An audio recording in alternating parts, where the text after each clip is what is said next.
Hello everyone, मैं हूं अंकिता और आज मैं आपके लिए ज्योग्राफी का एक बहुत ही अच्छा टॉपिक है पुलीन और रोधिका, इसको लेके आई हूँ। ठीक है, तो पुलीन, सबसे पहले आपने बीच के बारे में बहुत ज़्यादा सुना होगा, जुहू बीच, आस्था बीच और मरीन, है ना, ये सारी चीज़ें सुनी है, मरीना बीच वगैरह।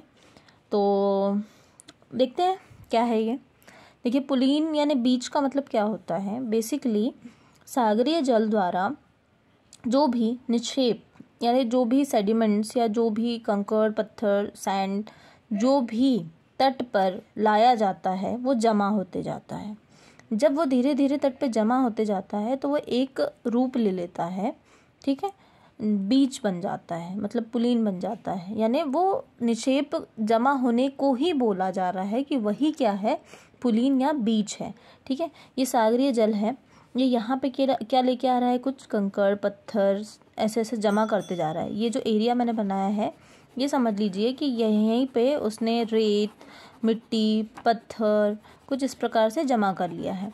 तो ये जो जमा किया हुआ पोर्शन है इसको हम लोग हमारी आम भाषा में क्या बोलते हैं, बीच बोलते हैं। ये जो तट पे जमा हो गया है ये पोर्शन, है ना, घूमने उमने जाते हैं, बढ़िया गोवा वोवा जाते हैं ना, देखते हैं ये सब चीज़ें बीच पे, गोवा जाएंगे, मुंबई जाएंगे, जुहू बीच घूमेंगे, तो यहाँ पे ये सारी चीज़ें देखने को मिलती है। ठीक है, तो ये सागरीय जल द्वारा जो लाया हुआ क्या बोलना चाहिए, निक्षेप होता है, या फिर बोलना चाहिए सेडिमेंट्स होते हैं जिसके अंदर जिसमें कंकड़, पत्थर, बालू सारी चीज़ें होती हैं।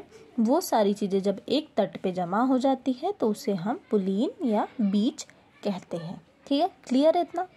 अच्छा, अब दूसरा क्या है, दूसरा है रोधिका या बैरियर। ठीक है, अब क्या हो रहा है इसमें थोड़ा सा डिफरेंट होगा लेकिन है प्रोसेस वही। देखिए, सागरीय जल द्वारा जब कुछ ऐसे सेडिमेंट्स, है ना, जमा हो जाते हैं तो क्या होता है कि वो इतने ज़्यादा मात्रा में जमा हो जाते हैं कि उससे एक टापू की तरह एक आकृति निर्मित हो जाती है। टापू ही समझ लीजिए, छोटे छोटे, है ना, वो एक जगह पे इतना ज़्यादा जमा होते गया कि वो एक टाइम पे एक लैंड ही फॉर्म हो गया, वहाँ पे छोटा सा द्वीप बन गया, टापू बन गया। तो अब इसमें विशेषता क्या है, इसमें क्या ऐसा स्पेशल है कि ये हाईलाइट हुआ है।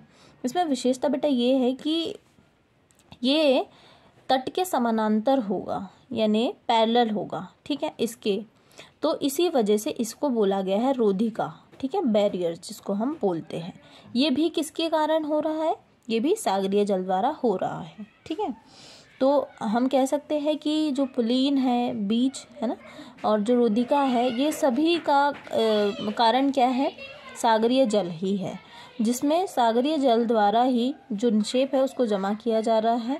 और उसके बाद जब वो जम जाता है तो एक जगह पे द्वीप बन रहे हैं और एक जगह पे तट की तरफ पूरी तरह से ऐसा इक्वली डिवाइड हुआ है, वो इक्वली बटा हुआ है, तो इस वजह से वहाँ पे बीच फॉर्म हो गया और यहाँ पे द्वीप बने हैं, इसीलिए हमने इसको रोधिका का नाम दे दिया। और ये चूँकि इसके समानांतर है तट के, इसीलिए इसको हमने रोधिका बोला है। ठीक है, तो ये क्या है, इसकी खासियत है और इसमें आपको समझ में आ गया होगा, दोनों काम सागरीय जल द्वारा ही किया जा रहा है।